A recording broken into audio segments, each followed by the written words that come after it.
жұмысты көп істейтін кәсіпкерлер бар да, бірақ ақшаны аз табатын кәсіпкерлер. Әрекет жасайды, қандай ақшалық бөлетін. Сіздің миыңызда жасау керек болған өте көп жұмыс бар, бірақ соның ішінде бәлкім 3%, бәлкім 1%, бәлкім 10%, бәлкім 50% ақшалық келуі мүмкін.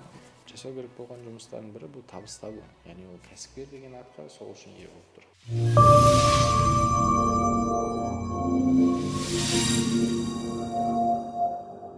Бұл кәсіпкерлер үшін, яғни жұмысты көп істейтін кәсіпкерлер бар да, бірақ ақшаны аз табатын кәсіпкерлер. Енді олар жұмысты көп істейміз деп ойлайды, бірақ шындығында ондай емес. Мысалға кейбір кәсіпкерлер болады, таңертең ерте тұрады, тұрғаннан бастап әрекет етеді, кешке дейін әрекет етеді, шаршайды. Шаршағаннан кейін барады да, мысалы жұмыстан үйіне қайтып бара жатқан кезде, Аллаға шүкір, бүгін жұмысым жақсы болды деп айтады. Сұрайсың одан, қалай сен Аллаға шүкір деген бағаны мына бір жұмысқа беріп жатсың? Бұл астында не болып жатыр? Мен красавчикпін деген нәрсе ғой. Сен қалай мен красавчикпін деген өз-өзіңе баға беріп жатсың? Сен мен көп жұмыс жасадым дейді. Ол көп жұмыс жасамаған, ол көп әрекет еткен. Көп әрекеттің түбі ол шаршауға алып келеді. Мысалға, былай ғой, мен азаннан кешке дейін YouTube-қа видео түсіремін. Күшті, керемет. Бірақ ол видеолардың ешқандай бір смысл жоқ, ешкімге берер пайдасы жоқ. Ешқандай бір оқырман алып келмейді, көрген адам бағында бір алғыс айтпайды, рахмет айтпайды, оның өмір сапасына мүлдем әсер етпейді. Мен айта алмаймын ғой күшті деп. Тура осылай. Яғни кәсіпкер таң атқан уақыттан бастап әрекет етеді, бірақ ол жұмыс жасамайды. Әрекет пен жұмыстың арасы екі түрлі. Жұмыс ол әрекеттерден құралған, бірақ жұмыс ол белгілі бір бағытта, белгілі бір арнада болады, одан кейін одан күтілетін нәтиже болады. Ол жұмыс аяқталғаннан кейін кәсіпкер нәтиже алады.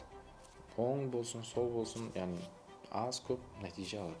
Сол себепті кәсіпкерлер мысалға офистің көрінісінде мен байқайтын, таңертең келеді жұмысқа, кеңсесін тазалайды, андай кеше қисық қойып кеткен кітаптарын дұрыстап қояды, немесе бір бөлменің шырағы ауысып болған болса, шырақты ауыстырады, бір тазалық жасап алады, сол үстін сүртеді деген секілді. Неше түрлі нәрсе істейді. Оны жасау керек деп болған нәрсе негізі ол мамандардікі. Ал кәсіпкер есе әрекет жасайды, қандай ақшалық бөлетін. Егер бұл нәрсеге әдеттенгіңіз келсе, бірақ нәрсе ақпарат алыңыз дәл қазір. Сосын бұл жалпы мамандарға да тиесілі, жазып шығыңыз.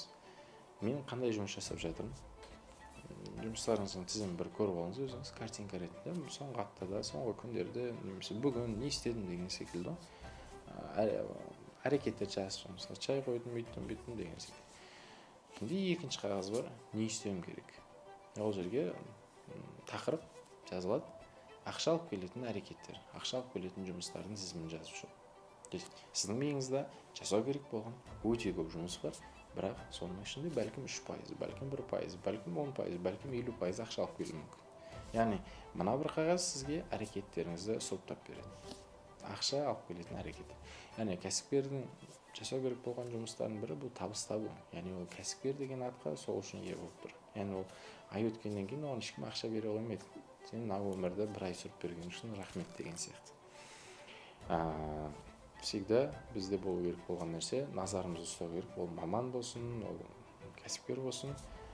Мен жасап жатқан әрекетім ақша алып келе ме жоқ па?